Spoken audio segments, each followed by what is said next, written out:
PM Modi के गुजरात दौरे का दूसरा दिन अमरेली के फॉरवर्ड हाई स्कूल ग्राउंड में करेंगे रैली। 3 दिनों में प्रधानमंत्री की 8 जनसभाएं। गुजरात में चुनाव प्रचार करने के लिए जाएंगे असदुद्दीन ओवैसी। 3 दिनों तक अलग अलग विधानसभाओं में उम्मीदवारों के लिए मांगेंगे वोट। यूपी के सीएम योगी आदित्यनाथ आज जाएंगे सहारनपुर। विकास कार्यों की करेंगे समीक्षा। लखनऊ में योगी नर्सों को देंगे नियुक्ति प्रमाण पत्र। अमित शाह जाएंगे पुणे, जहां कई कार्यक्रमों में करेंगे शिरकत। छत्रपति शिवाजी के जीवन पर आधारित शिव सृष्टि पार्क का करेंगे उद्घाटन।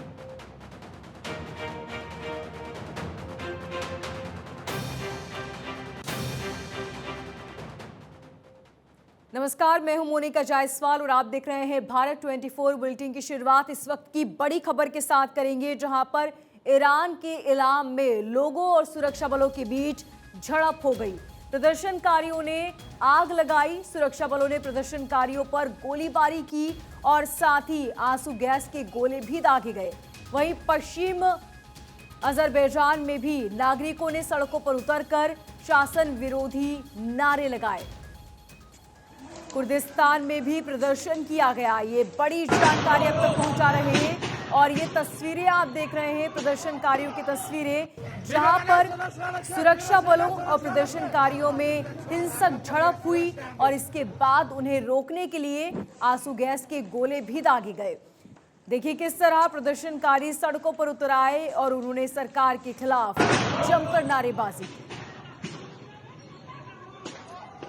ईरान के इलाम में लोगों और सुरक्षा बलों के बीच ये झड़प हुई। प्रदर्शनकारियों ने आग लगा दी। सुरक्षा बलों ने प्रदर्शनकारियों को रोकने के लिए गोलीबारी की और साथ ही आंसू गैस के गोले भी दागे गए।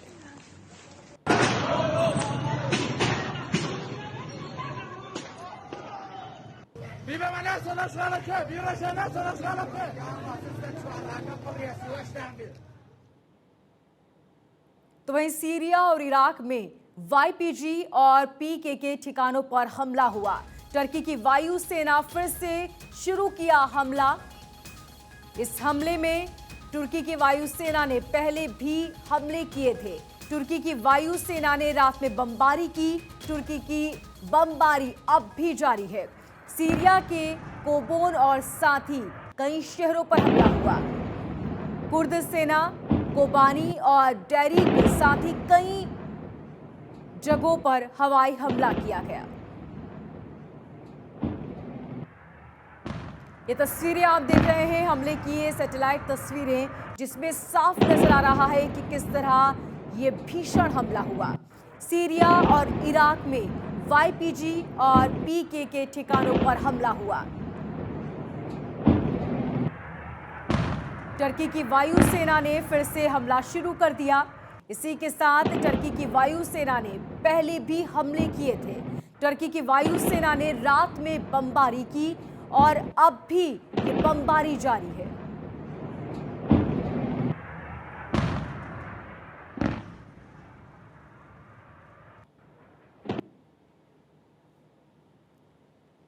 टर्की के रक्षा मंत्रालय ने ये वीडियो जारी किया, जो आप तस्वीरों में देख रहे हैं कि देखिए किस तरह वहां पर ये बमबारी की गई और अब भी ये तस्वीरें वहां से निकलकर सामने आ रही है जहां पर बमबारी जारी है।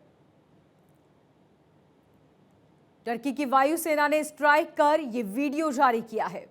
सीरिया और इराक पर टर्की की एयर स्ट्राइक। टर्की की वायुसेना ने एक बार फिर से हमले शुरू किए। टर्की सेना ने कहा कि आतंक के घोंसलों को तबाह करके रहेंगे।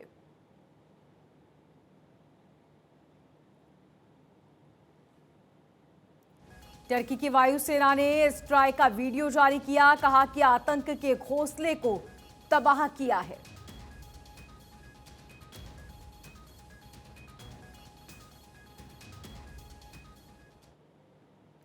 सीरिया और इराक में वाईपीजी और पीकेके ठिकानों पर हमला। टर्की की वायुसेना ने एक बार फिर से हमला किया और इसी के साथ ये वीडियो भी जारी किया है। टर्की की वायुसेना ने इससे पहले भी हमले किए थे। टर्की की वायुसेना ने रात में बमबारी की। टर्की की बमबारी अब भी जारी है। सीरिया के कोबानी शहर पर हमला किया गया। कुर्द सेना कोबानी के डेरिक में भी हमला हुआ। शिभा जिरगान पर भी हवाई हमला किया गया और इसी के बाद टर्की की वायुसेना ने स्ट्राइक का ये वीडियो जारी किया।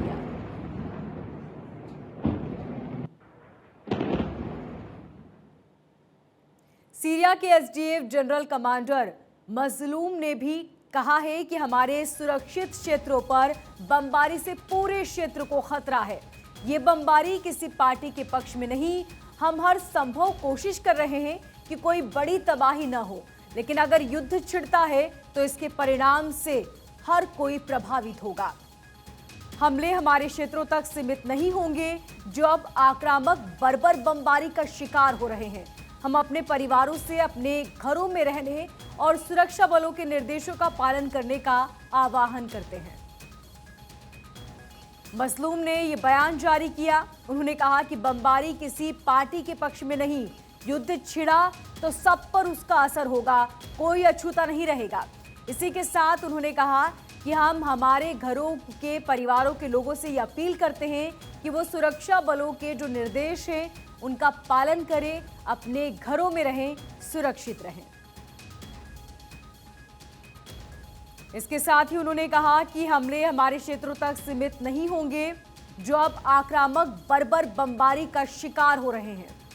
उन्होंने सभी से अपील करते हुए कहा कि अपने घरों में रहें और सुरक्षा बल जो निर्देश दे रहे हैं उनका पालन करें।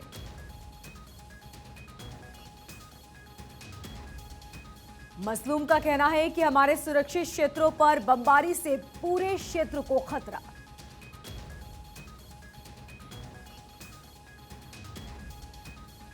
इसी के साथ उन्होंने कहा कि ये बमबारी किसी पार्टी के पक्ष में नहीं, हम हर संभव कोशिश कर रहे हैं कि कोई भी बड़ी तबाही न हो, लेकिन अगर युद्ध छिड़ता है तो इसके परिणाम सभी को भुगतने पड़ेंगे।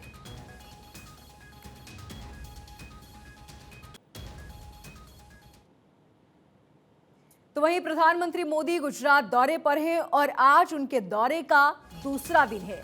आज अमरेली के फॉरवर्ड हाई स्कूल के ग्राउंड में पीएम मोदी जनसभा को संबोधित करेंगे। पीएम मोदी वेरावल, अमरेली और बोटाद में भी सभा करेंगे। पीएम मोदी के आगामी दिनों के दौरे की योजना भी बनाई जा रही है। दोनों चरणों में पीएम मोदी 25 से ज्यादा सभाएं कर सकते हैं। तो पूरा कार्यक्रम समझ लीजिए। आज का कार्यक्रम सुबह 9 बजे सोमनाथ रवाना होंगे। सुबह 10:15 बजे सोमनाथ मंदिर में पूजन और दर्शन होंगे। सुबह 11 बजे बरावर में जनसभा होगी और इसके बाद दोपहर 12:45 यानी कि लगभग 1 बजे रैली की जाएगी। दोपहर 2:30 बजे अमरेली में जनसभा और शाम 6:15 बजे बोटाड में रैली को संबोधित करेंगे। रात्रि विश्राम गांधीनगर में करेंगे पीएम मोदी और इसके बाद 21 नवंबर दोपहर 12 बजे सुरेंद्रनगर में जनसभा होगी।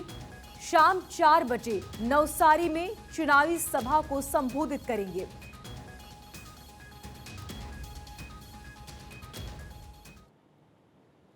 तो वहीं केंद्रीय गृह मंत्री अमित शाह पुणे के दौरे पर हैं। शाह वहां पर आज अंबेगांव में आयोजित एक कार्यक्रम में शामिल होंगे। छत्रपति शिवाजी महाराज के जीवन पर आधारित थीम पार्क में शिव सृष्टि के पहले चरण का उद्घाटन करेंगे अमित शाह। इस परियोजना की परिकल्पना पद्म विभूषण से सम्मानित दिवंगत बलवंत ने शुरू की थी। ये बड़ी जानकारी आप तक पहुंचा रहे हैं। केंद्रीय गृह मंत्री अमित शाह आज पुणे के दौरा करेंगे, जहां पर वो अंबेगांव में आयोजित एक कार्यक्रम में शामिल होंगे। इसी के साथ छत्रपति शिवाजी महाराज के जीवन पर आधारित थीम पार्क शिव सृष्टि के पहले चरण का उद्घाटन भी करेंगे।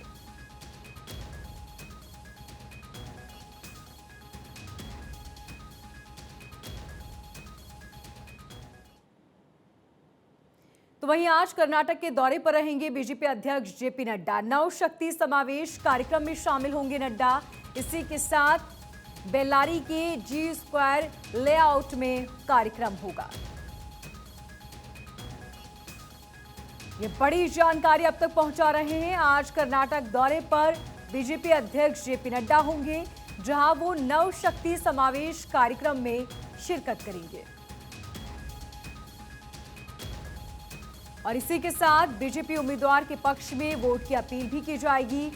बीजेपी के पक्ष में एक माहौल बनाने की कोशिश। बीजेपी के तमाम बड़े नेता इस वक्त अलग अलग कार्यक्रमों में शामिल हो रहे हैं।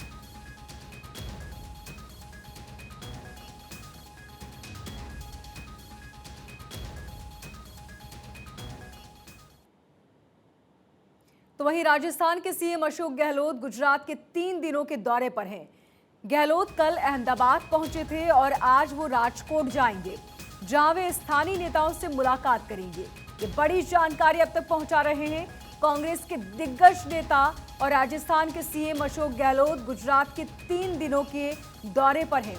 अशोक गहलोत कल अहमदाबाद पहुंचे थे और आज वो राजकोट जाएंगे, जहां पर स्थानीय नेताओं से मुलाकात करेंगे और कांग्रेस के उम्मीदवारों के लिए वोट की अपील की जाएगी।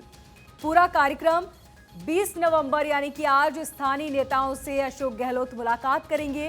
दोपहर 1:15 बजे सूरत के लिए रवाना हो जाएंगे। दोपहर 3:30 बजे महुआ में स्थानीय नेताओं से मुलाकात करेंगे और शाम 5 बजे सूरत पहुंचेंगे।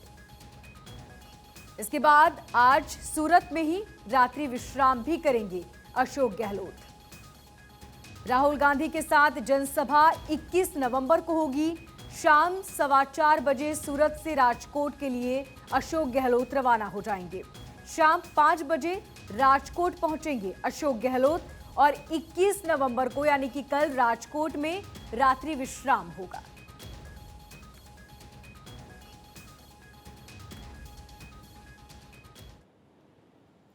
तो वहीं यूपी के सीएम योगी आदित्यनाथ आज सहारनपुर जाएंगे। सीएम सहारनपुर में विकास कार्यों की समीक्षा करने के साथ ही निकाय चुनाव को लेकर किस तरह की तैयारियां चल रही हैं, इसका जायजा लेंगे।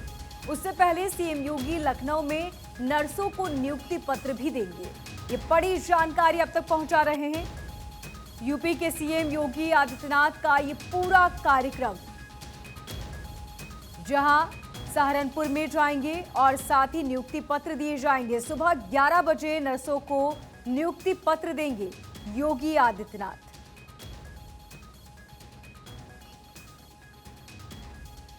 और इसके बाद लखनऊ के लोक भवन में कार्यक्रम का आयोजन। दोपहर 3:30 बजे एयरपोर्ट पहुंचेंगे, जबकि शाम 4 बजे परियोजनाओं की सौगात देंगे। शाम 4:30 बजे प्रबुद्ध जन सम्मेलन को संबोधित करेंगे और शाम 5:30 बजे जनप्रतिनिधियों के साथ मुलाकात होगी। ये पूरा कार्यक्रम आपको बता रहे हैं यूपी के सीएम योगी आदित्यनाथ का, जो कई परियोजनाओं की शुरुआत करेंगे। जनप्रतिनिधियों से मुलाकात का भी कार्यक्रम।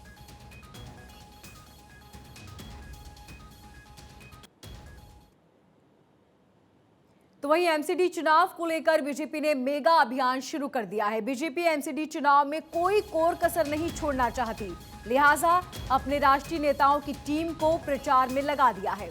मेगा अभियान के तहत आज रक्षा मंत्री राजनाथ सिंह की कई जगह प्रचार पर नजर होगी। साथ ही उत्तराखंड के सीएम पुष्कर सिंह धामी भी रोड शो करेंगे और यूपी बीजेपी अध्यक्ष भूपेंद्र भी गली गली जाकर प्रत्याशियों के लिए वोट मांगेंगे। तो एमसीडी चुनाव में स्टार प्रचारक अब उतर आए हैं चुनावी मैदान में। बीजेपी के पक्ष में वोट की अपील।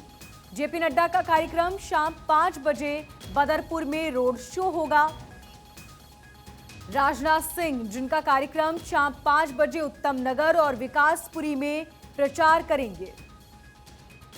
पुष्कर सिंह धामी, उत्तराखंड के सीएम, शाम 4:30 बजे रोड शो करेंगे और बीजेपी उम्मीदवार के लिए वोट की अपील की जाएगी। भूपेंद्र चौधरी सीमापुरी और साथ ही बाबरपुर में रोड शो करेंगे।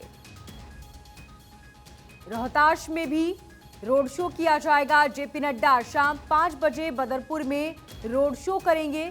तो ये पूरा कार्यक्रम अब एमसीडी चुनाव में स्टार प्रचारक उतर आए हैं और बीजेपी के लिए जोर शोर से प्रचार कर रहे हैं।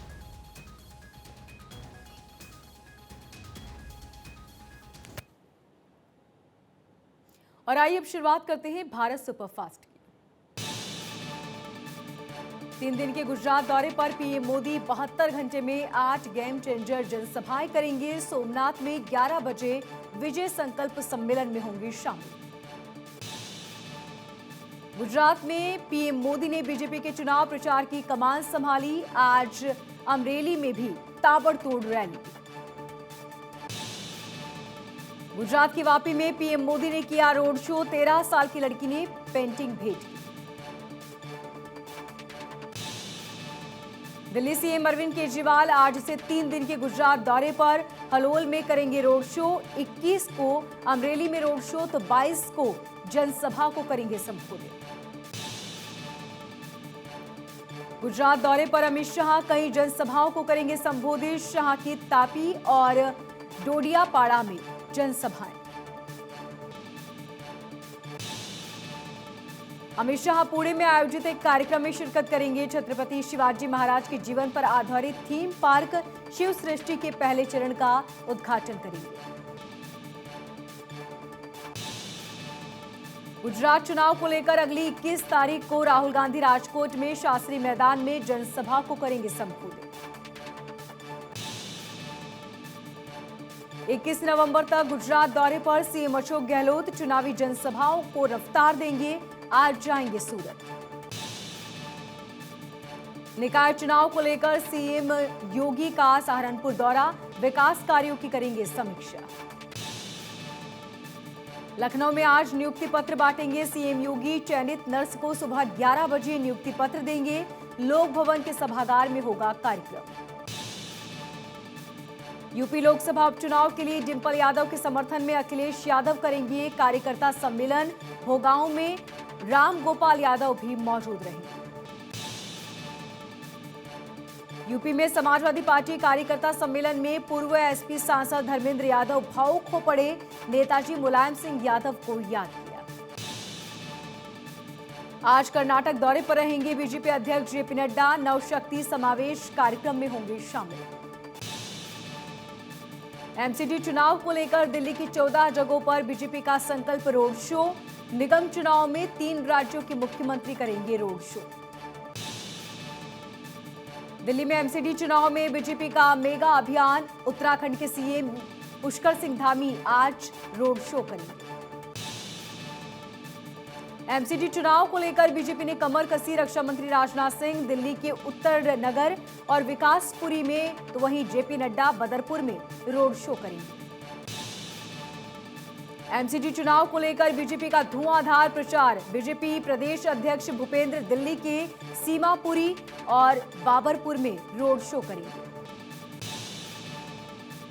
एमसीडी चुनाव को लेकर 67 उम्मीदवारों के नाम वापस लिए। दिल्ली में अब कुल 1349 उम्मीदवार चुनावी मैदान में। 640 पुरुष और 709 महिला उम्मीदवार चुनाव लड़ रही हैं।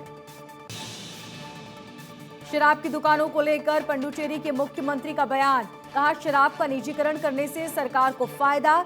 सरकारी शराब की दुकानों में आ रही परेशानी। तेलंगाना में विधायक खरीद फरोख्त मामले में एसआईटी और बीजेपी की तरफ से दायर याचिकाओं पर सुप्रीम कोर्ट में सुनवाई। बीजेपी की याचिका खारिज। बेंगलुरु में पाकिस्तान समर्थित नारे लगाने के आरोप में इंजीनियर के 3 छात्रों के खिलाफ मुकदमा दर्ज। सांस्कृतिक कार्यक्रम में नारेबाजी की गई। पुलिस कर रही पूछताछ।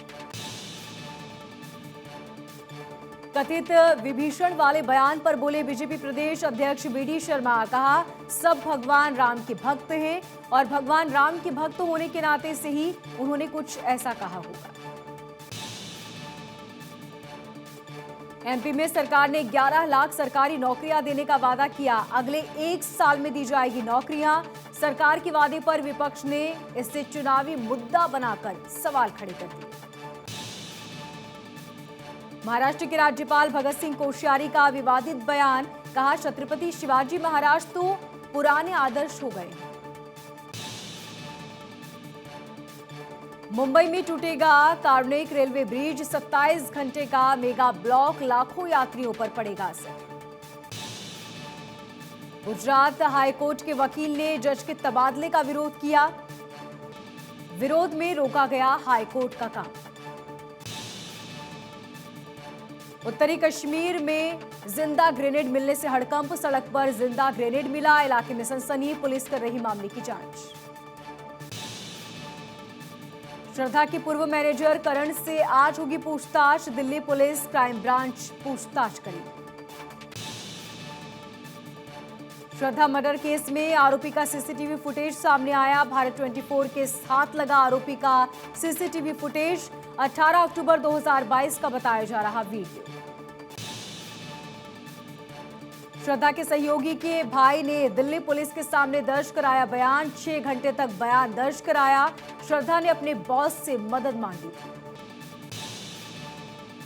लव जिहाद के खिलाफ महाराष्ट्र सरकार ने लिया बड़ा फैसला।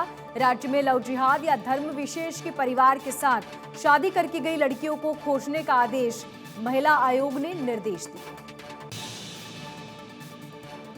निधि हत्याकांड के आरोपी को जेल, कोर्ट ने 14 दिनों की न्यायिक हिरासत में भेजा। मुठभेड़ में पकड़ा गया था आरोपी।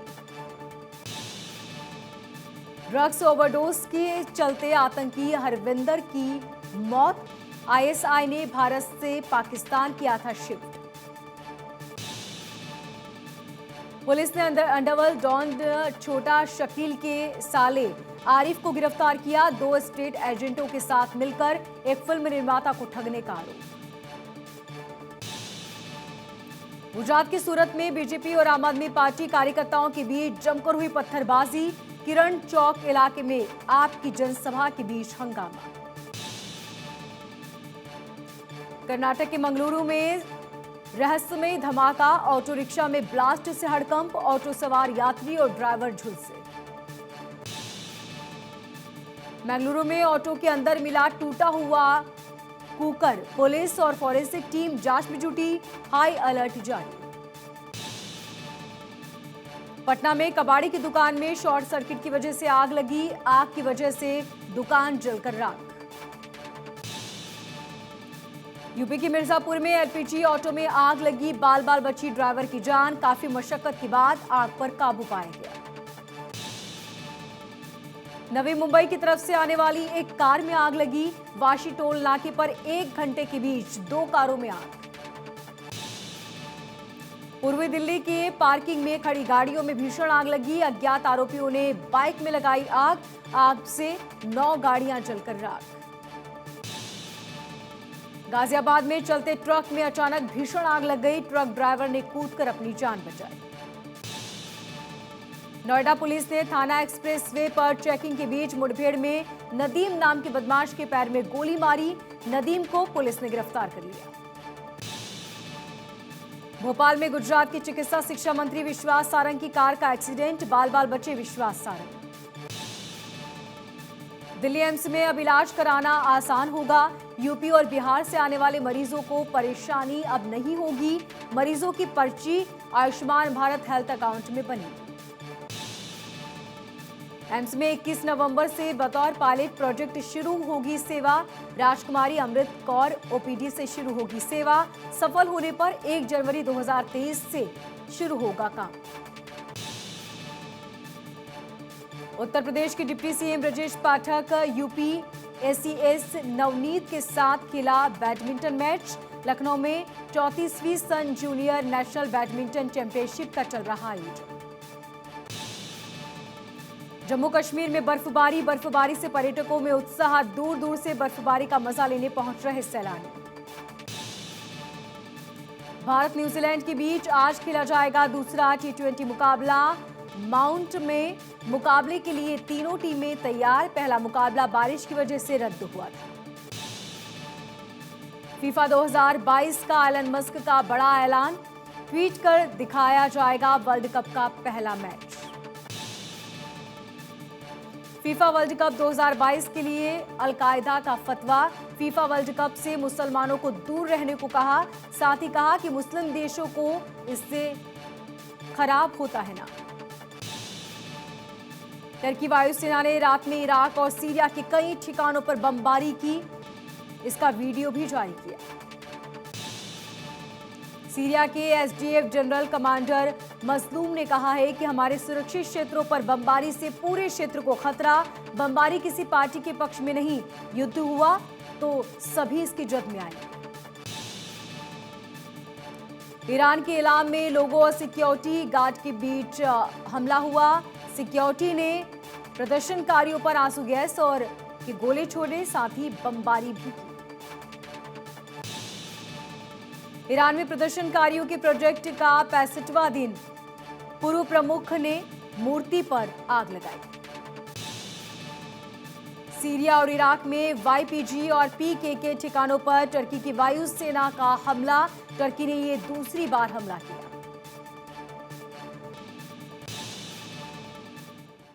यहां रुकेंगे एक छोटे से ब्रेक के लिए, जल्द होंगे हाजिर।